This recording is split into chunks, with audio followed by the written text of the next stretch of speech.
Bienvenidos a El Debate de France 24, soy Marina Colorado.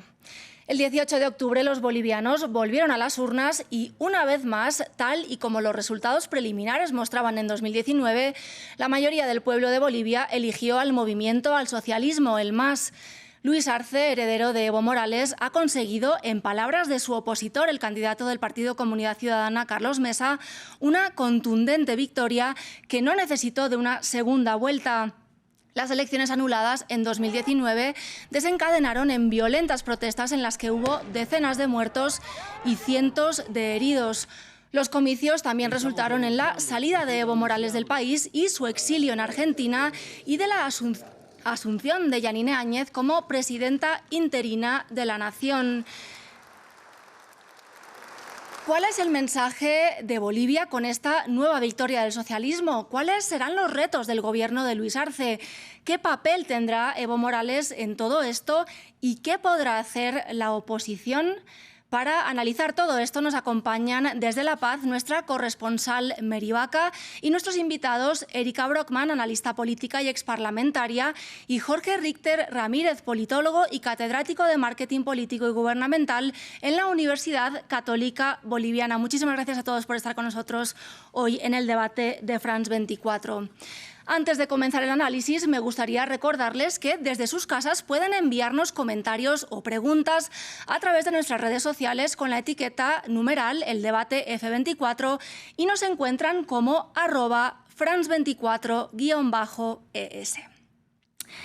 Comenzamos ahora con nuestra corresponsal Mary Vaca y quería preguntarle cómo avanza el recuento de los votos en La Paz. Hola Marina, ¿qué tal amigos de France 24? Comentarles que el conteo de votos ya está en la recta final.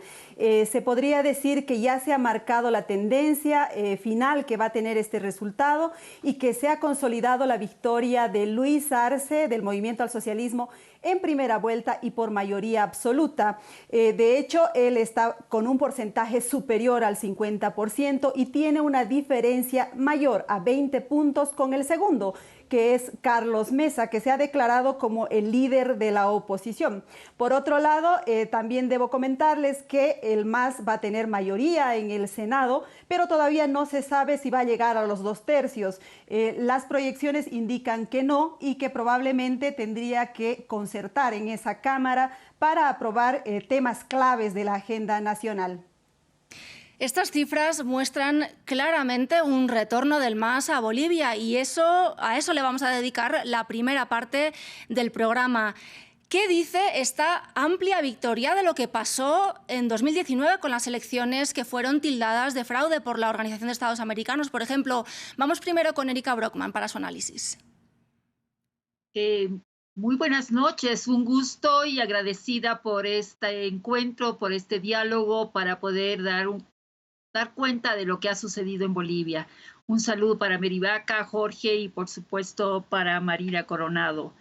¿Qué les puedo decir al respecto? Creo que desde el punto de vista político, Bolivia a través de su voto ha demostrado que el movimiento al socialismo no había sido un partido que solo dependía del MAS, que el movimiento al socialismo es un bloque político, representa un bloque muy importante de la sociedad boliviana, que es mucho más que Evo Morales, o sea, no había sido un partido caudillista, sino representa un gran entramado de organizaciones sociales que hacen parte de la cultura muy política y del entramado más arraigado que existe en el país, de sectores populares, no solo indígenas, sino fundamentalmente de organizaciones campesinas, sindicales, y esa es su base constitutiva y de origen.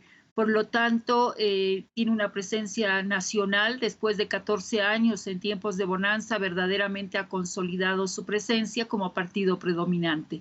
Eso es lo que primero puedo decir. Ha probado su consistencia como organización política y probablemente hoy día inaugure una nueva fase de su existencia con las oportunidades que le presentan ser uno de los pocos partidos, organizaciones políticas que está demostrando que puede superar a su propio liderazgo. Después me voy a expresar respecto a cómo distinguir esta elección respecto a la coyuntura de la anterior elección, que definitivamente, desde mi punto de vista, fue una elección en la que los bolivianos tuvimos que perder el tiempo por el empecinamiento de Evo Morales de reelegirse. Probablemente, si el año pasado Arce Catacora era el candidato y no era Evo Morales, probablemente ese 20% que decidió no votar por él en esa oportunidad hubiese decidido por otra opción. Hubiese ganado, pero si no era, hubiese ganado definitivamente la elección también el MAS, pero creo que la gente no quería la perpetuación de un solo líder. Creo que eso es una madurez política, una señal muy importante de la que tenemos que aprender. Desdicen los resultados de estas elecciones del 18 de octubre la anulación por parte de los estados, de la Organización de Estados Americanos, Jorge Richter. ¿Cuál es su opinión al respecto? Marina, buenas noches. Un gusto compartir también el panel con Erika y con Mary.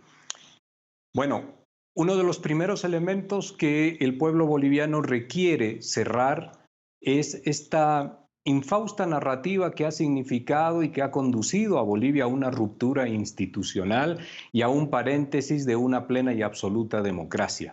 En ese sentido, hay que poder contrastar ya de manera inequívoca dos hechos, dos elementos fundamentales: los resultados del 18 de octubre pasado, de este domingo, con los resultados del 20 de octubre del año 2019. Los resultados ahora son superiores en al menos 8 puntos en favor del movimiento al socialismo. Entonces, esto significa de manera clara, de manera contundente, y es evidente también, que lo que aconteció el pasado año no fue un fraude electoral.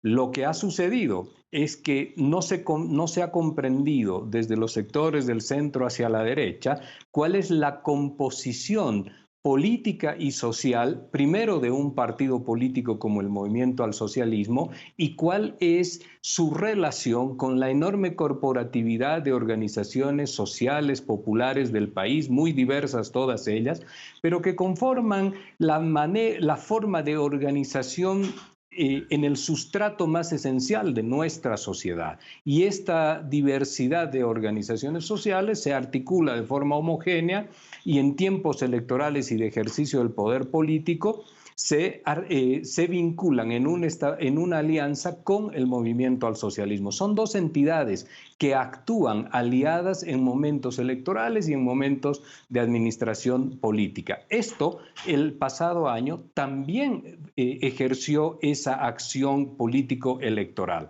Y en este sentido, hoy en día ha quedado completamente desvirtuado lo que ha significado un informe de la Organización de Estados Americanos que, sin lugar a dudas, guardaba tras de sí o en el contenido de sus cerca de 90 páginas algo más allá de una simple denuncia de irregularidades o intención de manipulación del voto. Hubo una intención de ruptura institucional, de forzar la ruptura institucional de un país. ¿Qué otra explicación se puede encontrar en ese sentido, Marina? Que un pueblo pueda votar masivamente, superando los niveles de participación tradicionales, con cerca del 87% de participación, y hacerlo en función de aquel que podría haber cometido fraude. Este, sin lugar a dudas, tiene que terminar siendo un evento esclarecido en el país, porque a la institucionalidad democrática de un país, al paréntesis democrático, a la no vigencia plena y absoluta de la constitución política de un Estado y a la interrupción de un mandato constitucional, no es algo menor que pueda quedar como un evento anecdótico. Esto hay que mirarlo. Y ya no existe más pruebas de estudios, de reflexiones econométricas, estadísticas, etcétera, respecto a lo que sucedió el año pasado. Se ha manifestado la población en una línea política y en función de ello está claro que no hubo un fraude. Como bien dice usted, Jorge Richter, más de casi el 87% de la población votó. Bueno, hay que decir que el voto en Bolivia es obligatorio para los que residen en el país y es voluntario para los que residen en el extranjero. Mary Vaca, ¿qué se dice en las calles de La Paz? ¿Cuál es la sensación que existe ahora mismo en el país donde usted está, que es en La Paz, por ejemplo? Mira, yo creo que hay dos miradas respecto a los resultados, Marina. Una mirada de tranquilidad, porque finalmente hay un resultado contundente, claro, y la gente lo ha entendido de esa manera. Incluso los oponentes al MAS han aceptado su derrota y han aceptado que el presidente electo del país se llama Luis Arce. Sin embargo, también debo comentarte que en Santa Cruz se está gestando un movimiento en contra de los resultados electorales. Ha habido algunas movilizaciones en las últimas horas de las denominadas plataformas, que básicamente son grupos ciudadanos que apoyan al candidato de Creemos, Luis Fernando Camacho. No quieren aceptar estos resultados y de hecho se están pronunciando en contra de los mismos. En todo caso, yo diría que es una movilización que no tiene mucho futuro, porque la mayoría del país en este momento está tranquila, existe calma y ha aceptado los resultados, porque se trata de eso, de una institucionalidad a la que los bolivianos están acostumbrados y bueno, han ido a las urnas y las urnas han hablado. El protagonista de la crisis del año pasado fue el expresidente Evo Morales, quien, como dijimos, se exilió en Argentina. La gran pregunta que ahora se plantea es si el mandatario va a volver a su país. Al respecto, escuchemos las palabras del virtual presidente de Bolivia, Luis Arce. No, lo que yo dije es que él puede venir al país el rato que quiera, porque es boliviano. Y no solamente él, todos los bolivianos. ¿Ah? Todos los bolivianos, a ningún boliviano se le puede restringir que entre al país. Pero en el gobierno, yo tengo que decidir quién entra y quién no entra en el gobierno. Todavía es una incógnita. Evo Morales ha expresado su intención de volver a su país, pero recordemos además que Morales tiene más de 30 procesos penales abiertos en su contra. Voy de nuevo con nuestra corresponsal Mary Vaca. ¿Qué se sabe sobre estos casos abiertos en contra del expresidente boliviano? Bueno, Marina, el expresidente ha señalado que son 30 esos procesos. Sin embargo, es probable que muchos de ellos simplemente sean anuncios de procesos. Los que sí se han instaurado son alrededor de unos 8. Hay unas 8 demandas en contra del expresidente. Tal vez la más seria es una demanda por supuesto terrorismo, debido a que existe un audio en el que se escucha una voz, que sería la del expresidente Evo Morales, en la que instruye bloquear las ciudades del país. Esto ha ocurrido el año pasado, después de su abrupta salida del poder. Ese es, digamos, uno de los casos que ha avanzado más, porque existe una orden de captura en contra del expresidente y es por eso que él no puede volver al país, al menos no por ahora, ¿no? Existen otros procesos también, Marina, te quiero comentar, por ejemplo, uno por fraude electoral que le ha instaurado el expresidente Carlos Mesa, que es el perdedor de las elecciones.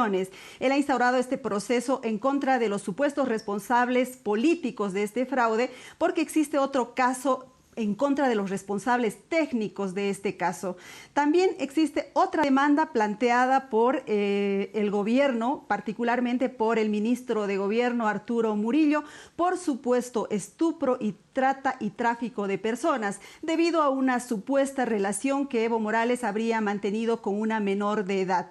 Y también hay un caso por el bloqueo de caminos de agosto de este año, cuando los sectores afines al movimiento al socialismo han impedido a través de sus bloqueos que pasen insumos médicos, oxígeno hacia los hospitales, y también se ha planteado una demanda en contra de Evo Morales por el supuesto apoyo que él ha dado a través de su cuenta de Twitter a estos movimientos. Como verás, son una serie de demandas penales que existen en contra del expresidente, pero también te tengo que comentar que en Bolivia la justicia danza al ritmo del gobernante. Entonces es probable, como el mismo Evo Morales ha dicho, que estos casos se vayan a caer ahora que el MAS está nuevamente o va a volver nuevamente al poder. Precisamente sobre lo que menciona ahora mismo Mary Vaca, nuestra corresponsal, quería preguntar un poco si quedaría en entredicho el papel de la justicia boliviana si el expresidente Morales vuelve a Bolivia y no se llevan a cabo procesos en su contra. Vamos primero con Erika Brockman. Bueno, hay que señalar que definitivamente la justicia hace muchísimo tiempo está en entredicho. No estamos hablando solamente durante este último periodo, sino también durante el periodo de Evo Morales. De pronto, el debido proceso se derrumbó, prácticamente se lo archivó y se hizo una costumbre y algo ordinario las detenciones preventivas que duraban años. La justicia está en una crisis que también tenía ciertos rasgos de poca credibilidad, inclusive antes de Evo Morales. Es un problema estructural que estamos enfrentando, pero evidentemente el abuso de poder, 14 años, la concentración de poder, el hiperpresidencialismo, contribuyó muchísimo a que se invada absolutamente la independencia de los otros poderes. Yo creo que es importante y una señal del cambio de ciclo en el cual va a ser el MAS también protagonista. Este cambio de ciclo obliga a enfrentar el tema de la justicia. Debo señalar otra cosa, muchas de las causales y las imputaciones y los delitos a los cuales se está haciendo referencia, el caso de terrorismo concretamente, paradójicamente Evo Morales está siendo víctima de la definición que él hizo de terrorismo. Él introdujo una ley, un concepto absolutamente draconiano y poco concordante con los derechos humanos a nivel internacional, tanto así que ha sido observada esta ley, esta imputación, ¿ya? Porque él la hizo para otros, pero nunca pensó que iba a ser aplicada para sí mismo. Entonces yo creo que estas cosas tienen que enderezarse. Hay una porción de la población que no está dispuesta a que esto pase como si no hubiese habido impunidad. Hay que recordar que el tema del fraude, la primera imputación de fraude y la detención de los vocales electorales el año pasado fue instruida por el propio Evo Morales. El tema del fraude, si bien es una narrativa, creo que, como dicen muchos autores, las narrativas políticas pueden encubrir verdades y mentiras. Pero la justicia independiente es precisamente la que tiene que esclarecer la verdad de los hechos. Y desde mi punto de vista, esa narrativa debe ser superada con los hechos. Y no necesariamente el hecho de que hoy día haya ganado el MAS y tenga ese respaldo abrumador de la gente, significa de que no esté pendiente este tema simplemente por el hecho de la victoria. Creo que amerita una autocrítica de parte de uno de los partidos más importantes y que está marcando historia en el país.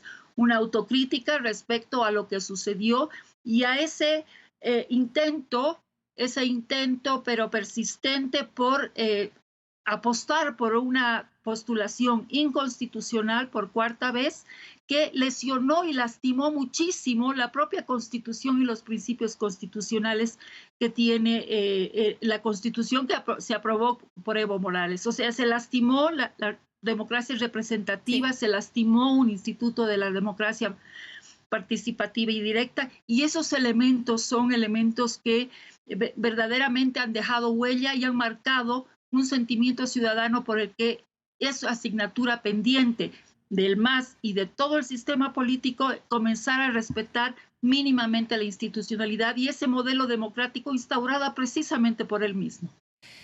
Ya lo escuchábamos hace unos minutos, el virtual presidente de Bolivia, Luis Arce, dijo que Morales puede volver al país, puesto que él es boliviano, no hay ningún problema, pero que su papel en el gobierno no va a estar asegurado. Jorge Richter, ¿cree usted que es así a pesar de que Morales sigue siendo el presidente del partido Movimiento al Socialismo? Sí, Marina.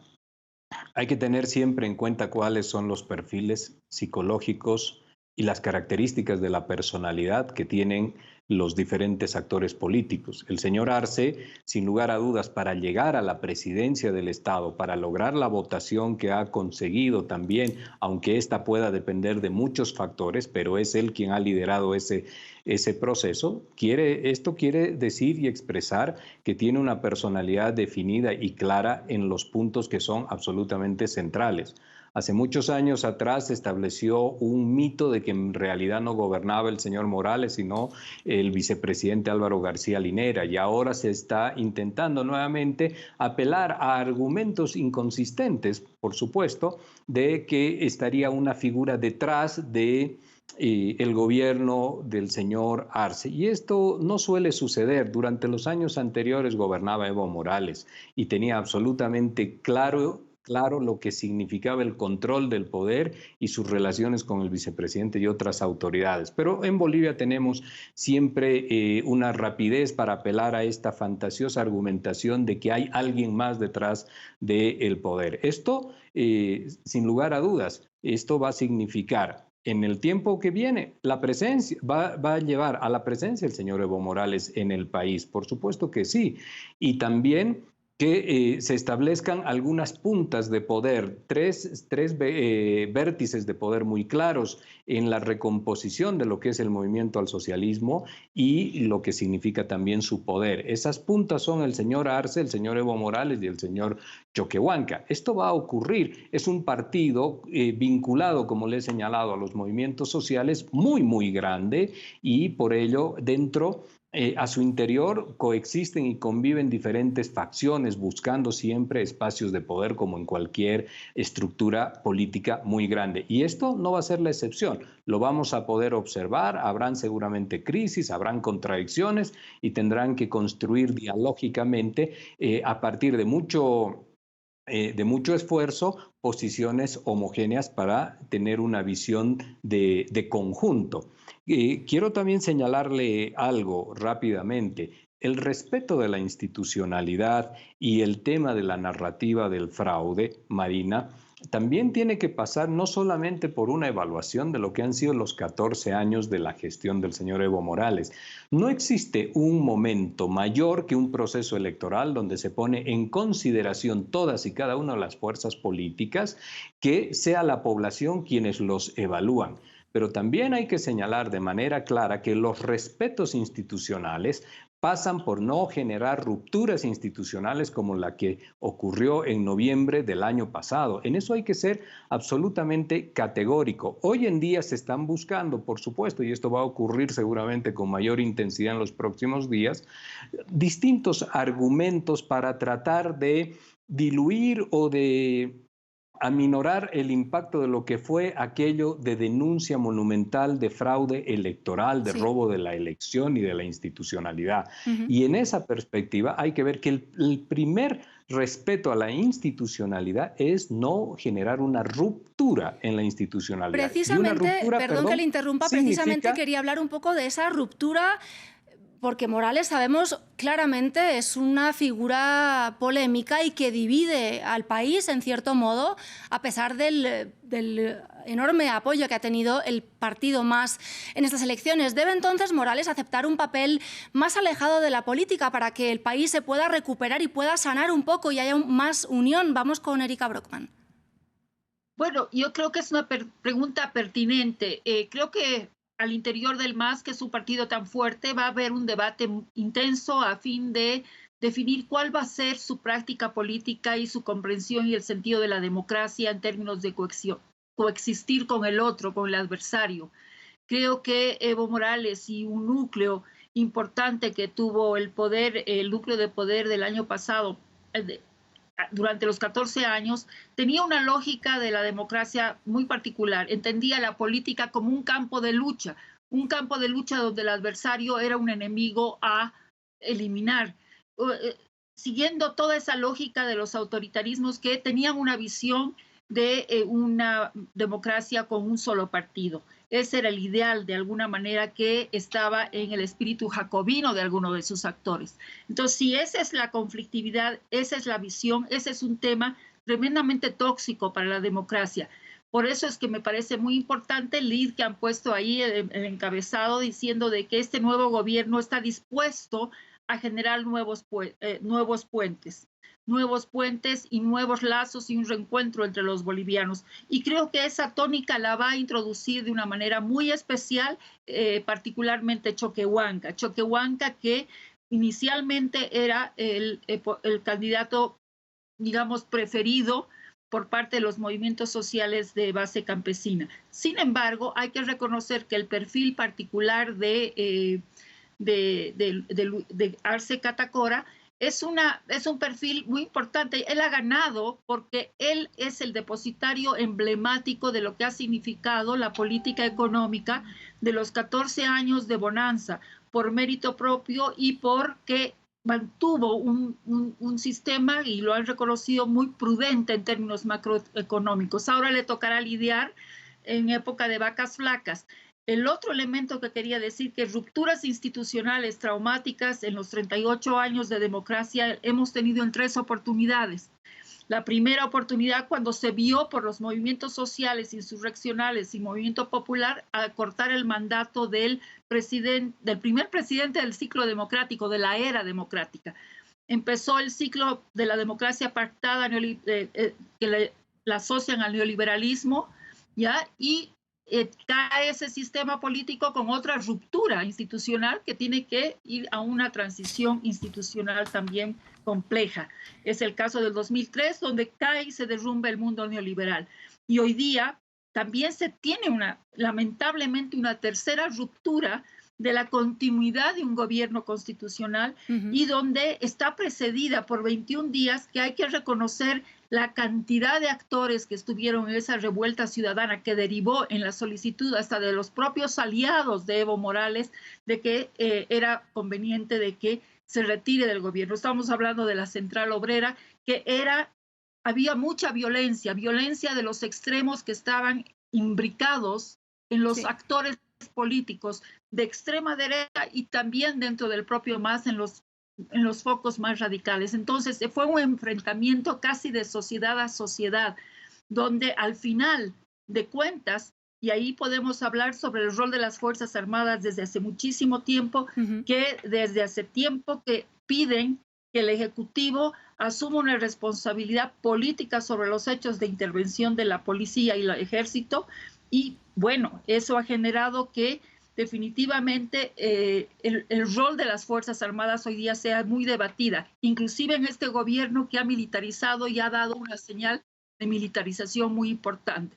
Creo que parte de el triunfo de Luis Arce Catacora en esta circunstancia, por muchos más puntos de los que tuvo Evo Morales, casi a punto de ir a una segunda vuelta frustrada del año pasado, el punto favorable ha sido precisamente la mala gestión, el abuso de poder, la mala comprensión de lo que significaba un gobierno de sucesión constitucional frente a una crisis tan importante que habíamos vivido en una Bolivia polarizada. Nos quedan pocos minutos de programa. Quería pasar ahora un poco a hablar, muy brevemente, desafortunadamente, porque nos queda poco tiempo, como dije, de cuál es el papel de la oposición y cómo tiene que afrontar los próximos 5 años, por ejemplo, el partido de Carlos Mesa. Jorge, ¿cuál es su opinión al respecto de cómo debería afrontar la oposición estos nuevos 5 años? Son 2 modelos de gobernabilidad entre los que ha elegido la población. Es una gobernabilidad unipolar la que se va a acomodar ahora con el movimiento al socialismo y la otra opción era una gobernabilidad multipolar en función de una necesaria alianza de partidos políticos. De acá en más hay que señalar de manera importante que el señor Carlos Mesa, por lo que ha sido su votación, en estos momentos está alrededor del 29%. Esa votación le confiere, sí, una segunda fuerza. Pero hay que señalar también que Comunidad Ciudadana no presenta los rasgos característicos de lo que significa un proyecto político con perspectivas futuras. Esto ha sido básicamente la presencia de una agrupación ciudadana para un evento electoral específico como es el de este año y su participación en el 2019. En ese sentido, habrá que observar, primero, si el señor Carlos Mesa tendrá una vigencia política en los años que siguen, no para una nueva candidatura dentro de 5 años, sino básicamente para poder cohesionar a su bancada parlamentaria. Sí. Eso como primer elemento. El segundo es que hay que observar si la búsqueda de algunos liderazgos que puedan tener tendencias descollantes no vaya a fraccionar lo que significa comunidad ciudadana. Pero en definitiva, su presencia tendrá que reducirse al papel de fiscalización, que no es un dato menor, y seguramente coadyuvar en algunos acuerdos específicos cuando se requieran los dos tercios. Y rápidamente, porque cada vez nos queda menos tiempo, quería hacer una pregunta acerca de los mayores retos que creen ustedes que van a tener que lidiar el gobierno de Luis Arce. Vamos primero con Mary Baca. 30 segunditos, por favor, Mary. Yo creo que son dos, Marina. Uno de ellos, superar la crisis económica en la que está el país en este momento. El PIB ha caído en 11%, prácticamente la economía nacional está en un descalabro y yo creo que ese es el principal reto que debe enfrentar el nuevo presidente. Y el segundo, Marina, me parece que tiene que ver con la concertación nacional, con la reconciliación, con el encuentro entre los ciudadanos. Ha habido mucha confrontación los últimos años, sobre todo desde el 2016, cuando Evo Morales desconoció los resultados de un referéndum, y es hora de que los bolivianos se encuentren, se reconcilien y que se pueda salir adelante como país. Vamos ahora con Erika Brockman, también 30 segundos y me disculpo de antemano por la brevedad. No, evidentemente la economía parece serlo todo y es la base estructural para poder después dar respuestas y satisfacer las demandas de los ciudadanos. Y Bolivia hoy día tiene que preguntarse de qué vamos a vivir, tomando en cuenta que tenemos una crisis muy profunda, una crisis que no es solamente que es producto de la pandemia y la mala gestión de este gobierno, sino también que se viene acumulando con déficits fiscales y reducción significativa de las reservas internacionales y una baja impresionantísima de las capacidades productivas de nuestras materias primas. Eso va a significar un gran reto y creo que de ahí el tema de la institucionalidad y la construcción de la institucionalidad, instituciones claves, va a ser parte también de un gran pacto de concertación para enfrentar los retos colaterales a la economía. Y finalizamos con el análisis de Jorge Richter sobre los retos del gobierno. Fundamentalmente, si usted, Marina, quiere atender la crisis económica, necesita tener un país pacificado. Lo que se ha conseguido ahora es un momento de tranquilidad en función de los resultados electorales. Esto no significa, porque hay otras fuerzas también importantes, que el país ya tenga un rumbo definido de pacificación absoluta. Eso es algo que se tiene que trabajar y se establece solo en la construcción de diálogos que incorporen la complementariedad social. El otro factor es que las regiones tienen que dialogar porque son poderes contrapuestos y necesariamente tienen que dialogar para poder también incorporarse en la línea de la pacificación. Resuelto esto, usted tendrá un escenario apto para poder enfocarse en lo que significa la crisis económica, que es fundamental. Pues muchísimas gracias a nuestros dos invitados y a nuestra corresponsal, y a ustedes muchísimas gracias. Hay más en France24.com.